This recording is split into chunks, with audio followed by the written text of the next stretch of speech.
नमस्कार, आप लाइव बिहार देख रहे हैं। मैं हूं राजमोहन तिवारी। एक बार फिर से आप सभी का स्वागत है हमारे खास प्रोग्राम खबरों से खबरदार में।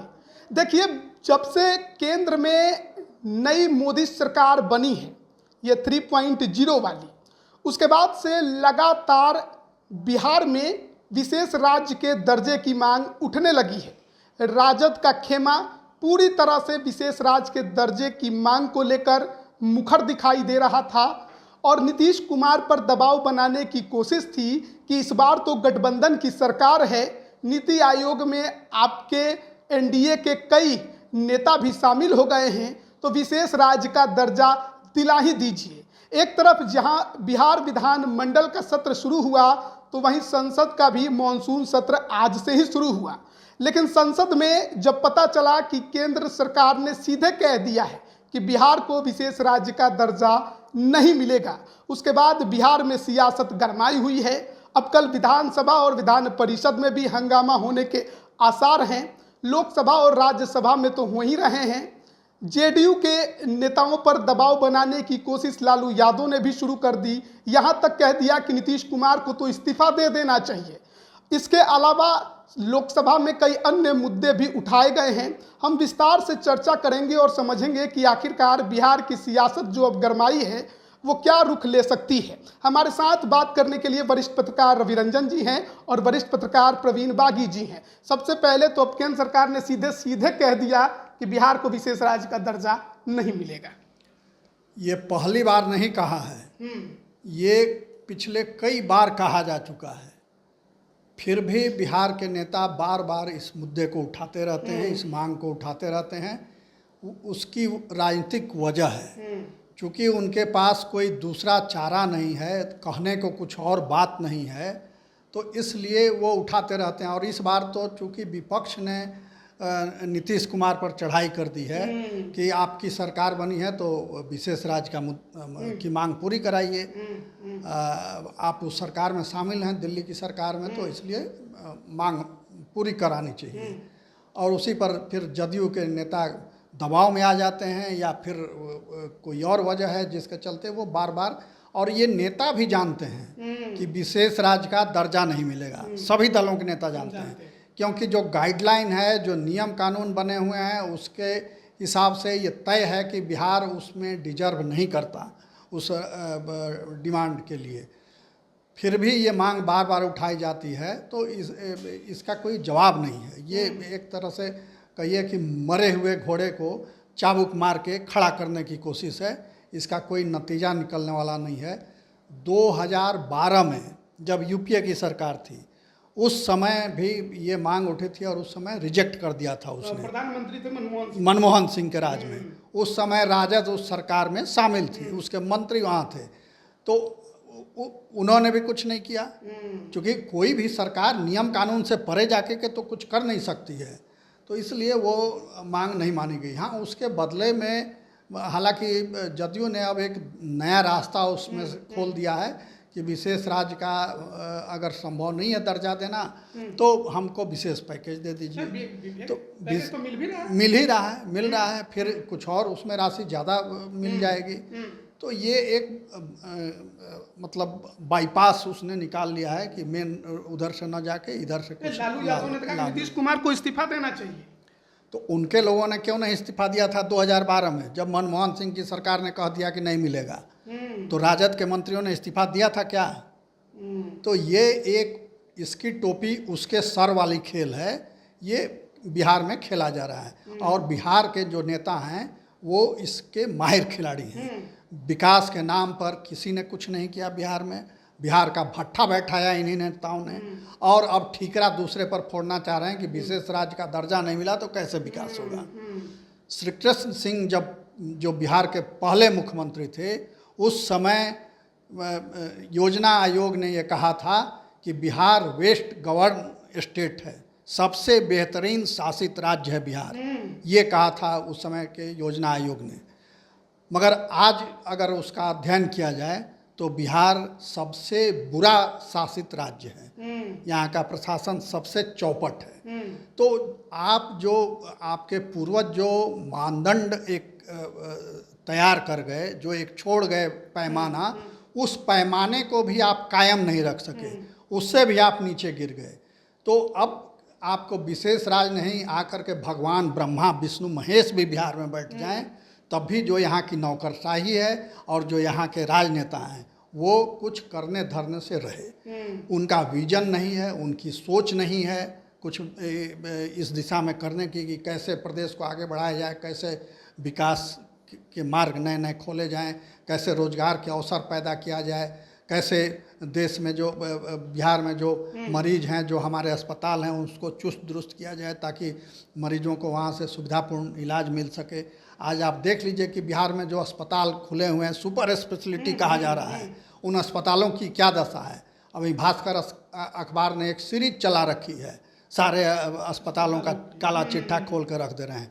हालत ये है कि मुख्यमंत्री नीतीश कुमार को अपना इलाज कराने के लिए दिल्ली जाना पड़ता है। तो ये सबसे शर्म की बात है कि जो मुख्यमंत्री 19-20 साल से इस प्रदेश का शासन संभाले हुए है, वो अपना इलाज यहाँ नहीं करा रहा है, इसलिए कि उसको भरोसा नहीं है कि यहाँ के डॉक्टर, यहाँ के अस्पतालों में सही इलाज हो सकेगा। मामूली यहाँ का चेकअप कराने वो दिल्ली जाते हैं। तो ये स्थिति है। तो ये सिर्फ जनता की आंखों में धूल झोंकने का प्रयास है, ये विशेष राज्य की मांग है। मतलब आज राज्यसभा में मनोज झा काफ़ी गरजते हुए दिखाई दिए, बरसते हुए दिखाई दिए कि बिहार के पास है क्या, धूप है, सूखा है, बारिश है, बाढ़ है, और कुछ है ही नहीं हमारे पास, हम सबसे पिछड़े राज्य में है, तो फिर आपको विशेष राज्य का दर्जा देने में दिक्कत क्या आपको भी लगता है कि बिहार विशेष राज्य के दर्जे के लिए उपयुक्त, मतलब कि डिजर्व नहीं करता है? देखिए, मनोज झा को लालू यादव कहते हैं कि वो बड़े विद्वान व्यक्ति हैं, वो कभी कोई गलत बात नहीं करते, लेकिन मनोज झा को इतनी समझ तो ज़रूर होनी चाहिए कि 1969 में एनडीसी ने, नेशनल डेवलपमेंट काउंसिल जो है, उसने 3 राज्यों को विशेष राज्य का दर्जा दिया था। ये 5वें वित्त आयोग की अनुशंसा पर उसके बाद से, माने 14वें वित्त आयोग ने तो कह दिया कि अब विशेष राज्य का दर्जा किसी को नहीं मिलेगा, 11 राज्यों को मिला है, और उसके बाद नियम बन गया कि ये किसी को नहीं मिलेगा, किसी को नहीं मिल सकता है। और जो अहर्ता रखी गई, नेशनल डेवलपमेंट काउंसिल ने जो रखी है, जो शर्तें कि इन राज्यों को मिल सकता है, उसमें बिहार कहीं नहीं है।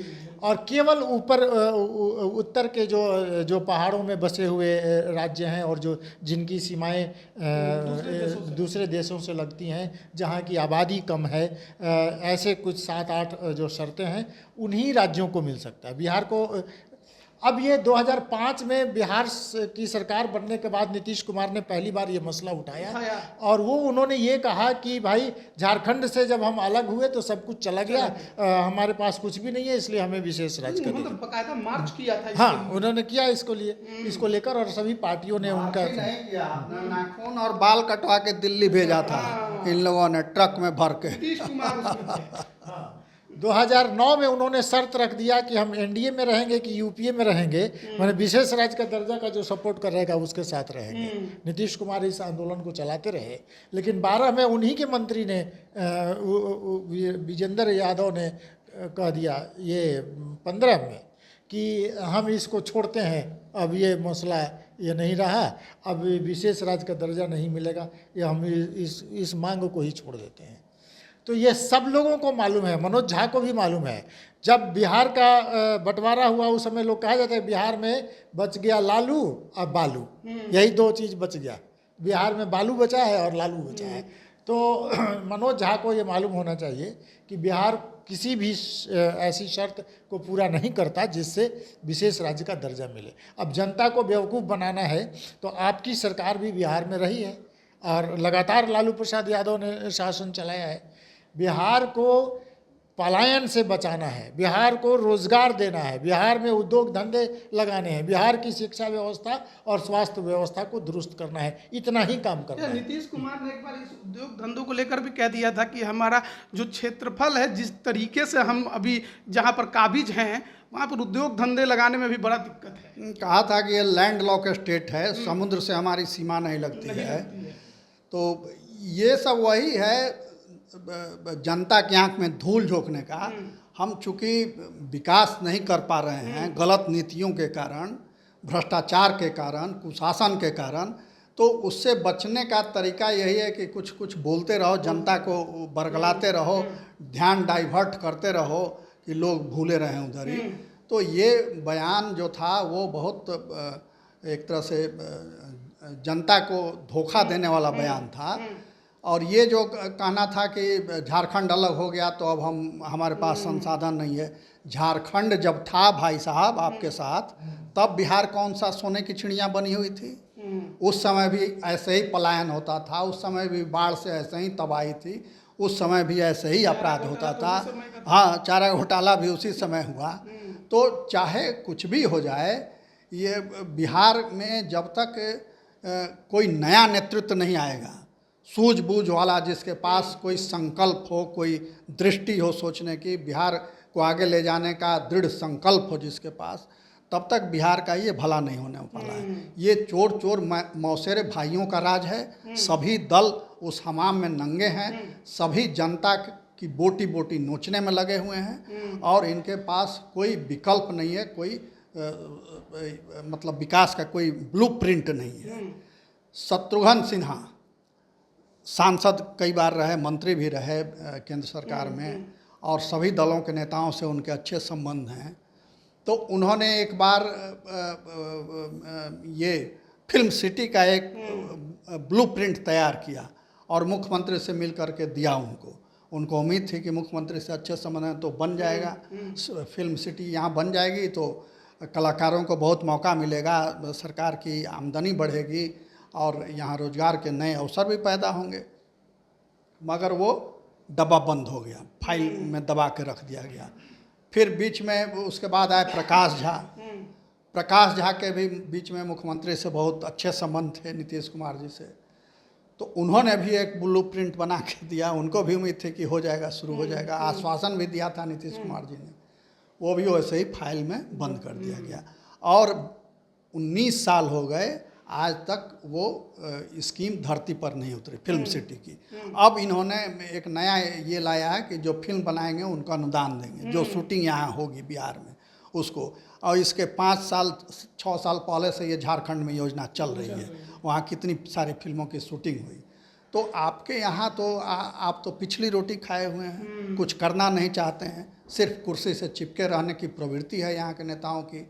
तो इसलिए ये सब धोखेबाजी है, छल है। एक तरफ जहां अपराध को लेकर, रोजगार को लेकर सदन में हंगामे के आसार थे, क्योंकि विधानमंडल का सत्र शुरू हो गया है, तो ये भी कहा जाए कि अब तो विपक्ष के हाथ में अब विशेष राज्य का दर्जा वाला मुद्दा भी आ गया है, तो कल हंगामा तो होगा। ये मुद्दा विपक्ष के हाथ में आना ही था, क्योंकि नीतीश कुमार ने इसको अपना एक हथियार बनाया है। जब जब उनको पलटी मारना रहता है, जब जब उनको सरकार पर दबाव बनाना रहता है। हाल में भी जब महागठबंधन के साथ थे तो एक मंच पर उन्होंने कहा था कि हम तो इसके लिए अब अभियान चलाएंगे। तो नीतीश कुमार के हाथ में जो ये हथियार है जिसको वो लहराते रहते हैं, अब वही हथियार अब आ गया है विपक्ष के हाथ में कि अब तो तुम सरकार में हो, अब दिलवाओ। तो अब नीतीश कुमार भागते फिर रहे हैं। तो अब ये है, उनको कल से झेलना पड़ेगा। जो सदन की कार्रवाई शुरू होगी तो उसमें अब दिक्कत यह है कि तेजस्वी यादव फरार हैं, तेजस्वी यादव नहीं है, लेकिन अब उनकी पार्टी के जो दूसरे नेता हैं उस सवाल को उठाएंगे। लालू प्रसाद यादव ने कहा है कि नीतीश कुमार इस्तीफा दें। अब लालू प्रसाद यादव अब सदन में तो नहीं रहेंगे, लेकिन उनकी पार्टी के लोग जरूर ये इस मुद्दे को उठाएंगे कि विशेष राज्य का दर्जा का जो हथियार लेके आप दौड़ रहे हैं, अब इसका उपयोग करने का मौका है, आप करके दिखाइए, और नहीं तो सत्ता से हटिए।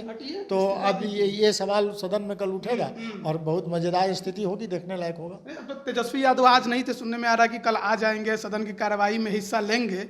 लेकिन इस मुद्दे को सबसे बड़ी बात है क्योंकि अगले ही साल विधानसभा का चुनाव है, कितना बड़ा वो मुद्दा बना पाएंगे, कितना बड़ा हथियार है उनके लिए। ये मुद्दा नहीं बनेगा, ये राजनेताओं के लिए मुद्दा बनेगा, जनता का है ये मुद्दा नहीं है। जनता कभी इस मुद्दे के साथ नहीं थी, ये डिमांड जनता को कभी आकर्षित नहीं कर पाया, उसे लुभा नहीं पाया। ये सिर्फ राजनीति का एक भोथरा हथियार है जो अब चूक गया है। उसको कई बार लोगों ने चलाया मगर वो निशाने को बेध नहीं सका।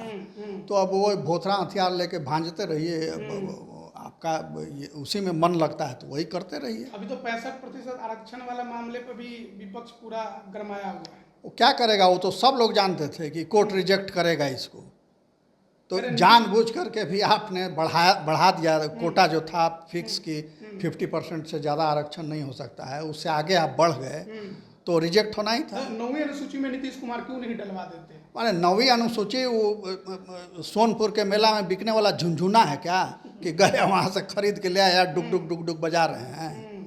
तो ये 9वीं अनुसूची का कोई मतलब होता है। पहले ये बोलने के पहले, बयान देने के पहले सोच समझ लेना चाहिए। और 9वीं अनुसूची का मतलब क्या हो गया? सुप्रीम कोर्ट को ये अधिकार है कि वो संविधान की गार्जियन है, वो अभिभावक है। संविधान से कोई भी छेड़छाड़ हो या कोई भी कानून बनेगा तो वो उसकी समीक्षा कर सकती है, ये उसका अधिकार है। आप कोई कोर्ट में न भी जाए तो कोर्ट को ये पावर है कि वो सुओ मोटो इसको संज्ञान लेकर के उसकी समीक्षा कर सकती जैसे है। कहते हैं कि 9वीं अनुसूची पर कोर्ट जो है वो ज़्यादा कार्रवाई नहीं। उसमें यह है कि कोर्ट की समीक्षा से बाहर वो हो जाता है, इसीलिए ये कहते हैं कि उसमें 9वीं अनुसूची में डाल दीजिए कि कोर्ट उसको रिव्यू नहीं कर सकेगा। मगर ये गफलत है। अच्छा, कोर्ट हर चीज़ को रिव्यू कर सकता है, पूरे संविधान को रिव्यू करने का पावर है उसको, तो वो कर सकता है। वो आप किसी भी तरीके से जाएंगे वो रिजेक्ट होना ही है, होना ही है। उसके लिए ये अभी बगल का उदाहरण है बांग्लादेश का, वहाँ भी 60-65% कर दिया गया था आरक्षण, आग लग गया। अंत में सुप्रीम कोर्ट ने उस फैसले को पलट दिया, कहा कि यह अवैध है। हो गया, खेल खत्म, टाइम फीस, 200 लोग मारे गए मुफ्त में। तो बिहार में भी आरक्षण आप नौकरी दे ही नहीं रहे। सच्चाई ये है कि कोई सरकार, चाहे दिल्ली की सरकार हो या राज्यों की सरकार हो, 5 करोड़ से अधिक पद जो हैं खाली हैं बिहार सरकार और केंद्र सरकार मिला करके। अच्छा, मगर नौकरी नहीं दे रहे हैं, इसलिए कि उनके पास पैसे नहीं हैं देने को। जो पैसे हैं वो सांसद विधायक के वेतन भत्ते पर, उनके सुख सुविधा पर ज़्यादा खर्च हो रहे हैं, मगर उससे आप कटौती नहीं कर सकते हैं। असम के सीएम हेमंता शर्मा ने अभी हिम्मत दिखाया, उन्होंने कहा कि सरकार जो है ये बिल नहीं भरेगी, बिजली का बिल। अच्छा। हाँ, जो विधायक, मंत्री और अधिकारी हैं उनके बिजली का बिल सरकार नहीं भरेगी, आपको अपनी जेब से भरना है, आप उपयोग करें तो भरिए। क्यों नहीं बिहार में ऐसा नियम बनाते हैं? उसी तरह से एक और उन्होंने नियम बनाया कि अब इनकम टैक्स जो सरकार देती है सांसदों, विधायकों और का, वो सरकार अब नहीं देगी, आप अपनी कमाई से इनकम टैक्स जमा कीजिए। तो उससे सरकार को बचता है, पैसा बचता है, वो विकास के कामों में खर्च हो सकता है। बिहार सरकार भी वैसा कर सकती है।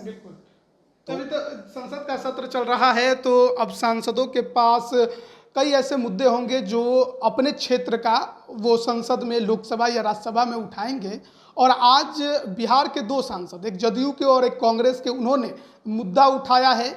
सबसे पहले बात जदयू के नालंदा के जो सांसद हैं कौशलेंद्र कुमार, उनकी कर लेते हैं। उन्होंने कहा है कि जो ट्रेनें कोविड के समय रोकी गई, कुछ स्टेशनों पर रुकने के लिए जो उनका जो रुकती थी, स्टॉपेज था, वो बंद किया गया, अब उसे फिर से चालू किया जाए। वहीं दूसरी तरफ सासाराम से कांग्रेस के सांसद हैं मनोज कुमार, उन्होंने एम्स का मुद्दा उठाया है और कहा है कि देखिए, हमें अगर बीमारी हो तो एक तरफ हम या तो बनारस जाते हैं या पटना जाते हैं, और इस दौरान जो मरीज है वो दम तोड़ देता है। तो कितना ज़रूरी है ट्रेन और ये एम्स का जो मुद्दा आज संसद में उठाया गया है? ये बहुत ही ज़रूरी सवाल कौशलेंद्र ने उठाया है, और सासाराम के सांसद ने भी।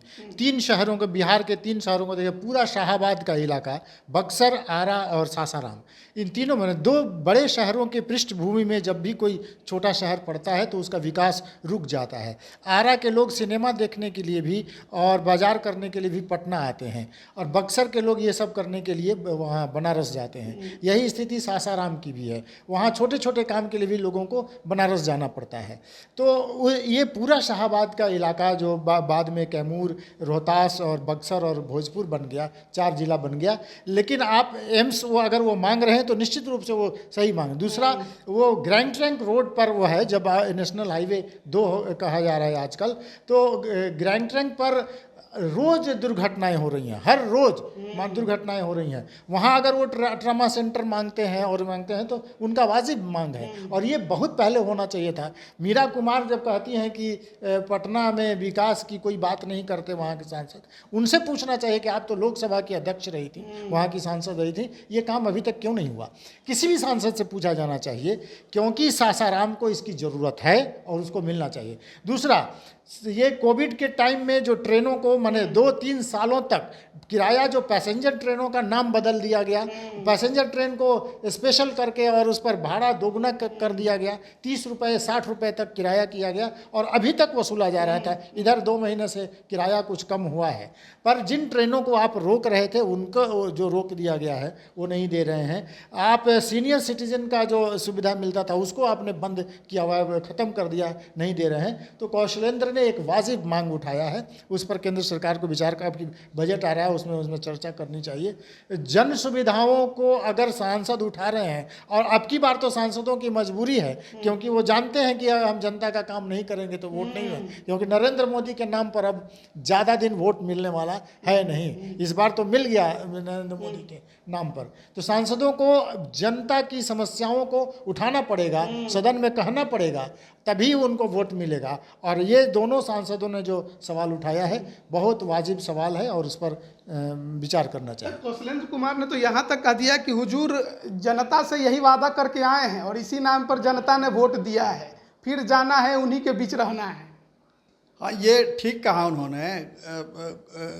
कोरोना काल में जनता पर बहुत आर्थिक बोझ पड़ा था, लाखों लाख लोगों की नौकरियां चली गई, मीडिया कर्मियों की भी अच्छी खासी तादाद थी जिनकी नौकरी चली गई। कई संस्थानों ने तो वेतन घटा के आधा कर दिया और उसके बाद भी पूरा वेतन फिर किया नहीं। जब कोरोना ख़त्म भी हो गया तभी वो आधा वेतन जो मिला था उसको पूर्ववत नहीं किया। तो ये शोषण बहुत हुआ, हर क्षेत्र में हुआ। तो सरकार ने भी थोड़ा बहुत शोषण किया, भाड़ा बढ़ा दिया और प्लेटफॉर्म टिकट का भी दाम बढ़ा दिया था, दुगना से ज़्यादा कर दिया था। और वो अभी तक, रवि जी कह ही रहे थे कि अभी तक 2 महीना पहले वो बंद हुआ है। और उस दौरान क्या, उसके पहले ही इस सरकार ने सारी रियायतें बंद कर दी थी ट्रेन में। सीनियर सिटीजन को मिलने वाली रियायत, स्वतंत्रता सेनानी को मिलने वाली रियायत, खिलाड़ियों को मिलने वाली रियायत, ये सब कुछ बंद कर दिया था। पत्रकारों को ट्रेन भाड़ा में मिलने वाली रियायत, ये सब बंद कर दिया। सिर्फ कौन रियायत बंद नहीं हुई, तो वो सांसदों विधायकों की फ्री ट्रेन यात्रा वाला जो ये है कूपन है, वो कूपन बंद नहीं हुआ, वो अनवरत जारी रहा, बल्कि उसका कोटा और बढ़ा दिया गया।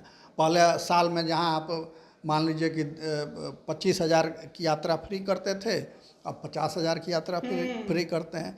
तो एक और तो आप जनता के अधिकारों में, आम आदमी के अधिकारों में कटौती कर रहे हैं, उसकी सुविधाएं छीन रहे हैं, और दूसरी ओर जनप्रतिनिधियों की सुविधाएं बढ़ाई जा रही हैं। तो ये तो एकदम अन्याय है, एक तरह से शोषण है ये। जब आप कहते हैं कि संविधान कहता है कि कानून के समक्ष सब बराबर हैं, तो फिर किसी को रियायत और किसी को रियायत बंद छीन लेना क्यों? ये तो उचित कहीं से नहीं कहा जा सकता है। तो वो जो मांग कर रहे हैं कि यहाँ ट्रेनों का जो स्टॉपेज बंद कर दिया गया था उसको फिर से चालू किया जाए, उचित मांग है, होनी चाहिए। सब जगह जहाँ जहाँ वो इस तरह से स्टॉपेज ख़त्म किया गया उसको शुरू करना चाहिए। और जो हॉस्पिटल वाली एम्स की मांग वो कर रहे हैं, तो इसमें 2 बातें छिपी हुई हैं। एक ये कि उनको बिहार सरकार के अस्पतालों पर भरोसा नहीं है, क्योंकि सासाराम में भी जिला अस्पताल है, उसकी सुधार की वो मांग नहीं करते हैं। वो जानते हैं कि बिहार सरकार कुछ कर नहीं सकती, तो इसलिए वो दिल्ली से आस लगा रहे हैं कि ये कम से कम एम्स ही खोल दीजिए यहाँ, तो उसमें इलाज कराया जा सके। मगर एम्स तो खुला है पटना में, वहाँ जाके देख लीजिए कि क्या स्थिति है। भेड़िया धसान की स्थिति है, क्योंकि एक ही पटना में तो एम्स है, पटना में एम्स है। तो यहाँ पटना में जितने अस्पताल हैं वो सब में भेड़िया धसान की स्थिति है। यहाँ के जो अस्पतालों को चलाने वाला जो प्रबंधन है, उसको भीड़ मैनेजमेंट कैसे किया जाए, ये सीखने की ज़रूरत है। और ये सीखने के लिए दक्षिण के अस्पतालों में जाना चाहिए। जो यहाँ अस्पतालों में प्रबंधक के पद पर तैनात किए गए हैं लोग हैं, जो सुपरिटेंडेंट हैं, जो अधीक्षक हैं, उनको भेजा जाना चाहिए वहाँ दक्षिण के अस्पतालों में, ये सीखने के लिए कि वहाँ कैसे भीड़ का मैनेजमेंट किया जाता है ताकि किसी को असुविधा नहीं हो। तो यहाँ से ज़्यादा भीड़ वहाँ होती है, क्योंकि इधर के भी पेशेंट उधर जाते हैं, और उधर बेहतर इलाज और कम खर्चे में इलाज होता है। यहाँ तो लूट है, इलाज के नाम पर लूट है, सब लूटने में लगे हुए, कला रेतने में लगे हुए हैं। तो यहाँ एकदम अराजक स्थिति है। अब आप पीएमसीएच की स्थिति देख लीजिए। एक समय पीएमसीएच एशिया का सर्वोत्तम अस्पताल माना जाता था, सर्वोत्तम अस्पतालों की सूची में इसका नाम था, और आज सबसे घटिया अस्पतालों की सूची में उसका नाम है। अच्छा, सब चीज प्रोग्रेस की तरफ बढ़ती है, हमारे यहाँ सब चीज पीछे की तरफ कैसे बढ़ती बैक गियर में जाता है, बिहार बैक गियर में चलता है, इसकी आदत हो है? गई पटना है। विश्वविद्यालय एकदम नामी विश्वविद्यालय आज एकदम ऑक्सफोर्ड कहा जाता था, एशिया का ऑक्सफोर्ड वो कहलाता था एक समय में, और आज देख लीजिए कि क्या स्थिति है। वहाँ बम और गोलियाँ मिलेंगी आपको हॉस्टल में, और कॉलेज में जाइएगा तो बम का धुआं दिखेगा उड़ता हुआ। शिक्षक आते नहीं, छात्र जाते नहीं, पढ़ाई होती नहीं, परीक्षा समय पर होती ना, रिजल्ट समय पर होता। तो तो एक ऐसे ही दरभंगा स्थिति में है। एम्स की बात आई, उसके लिए कितना बखेड़ा हो गया? 5 साल से तो चल रहा है बखेड़ा, अभी तक एक ईंट नहीं लगी वहाँ। तो ऐसे ही राजनीति होते रहती है। बिहार में यही निकृष्टतम राजनीति होती है। जनता की राजनीति नहीं होती है, अपनी सुविधा के हिसाब से नेता राजनीति करते हैं, और बिहार के पिछड़ेपन का सबसे बड़ा कारण यही है, यही नेता है। नेता। बिल्कुल। तो देखिए, बिहार में सरकारें बदलती हैं, हालांकि कुर्सी पर तो नीतीश कुमार ही कई वर्षों से काबिज हैं। सुशासन बाबू के नाम से उन्हें जाना जाता है, लेकिन फिर भी आखिरकार ऐसा क्या है कि बिहार में प्रगति कम दिखाई देती है और हम पीछे जाते ज़्यादा दिखाई देते हैं? इन सब के बीच में जो केंद्र सरकार के तरफ से जवाब दिया गया है विशेष राज्य के दर्जे को लेकर, उस पर सियासत गरमाई है बिहार में। विधानसभा में हंगामा होने के पूरे आसार हैं। अब देखिए कल सदन के अंदर किस प्रकार का माहौल बनता है। बने रहिएगा हमारे साथ, तमाम अपडेट हम आप तक पहुंचा रहे हैं। आप सभी का बहुत बहुत धन्यवाद।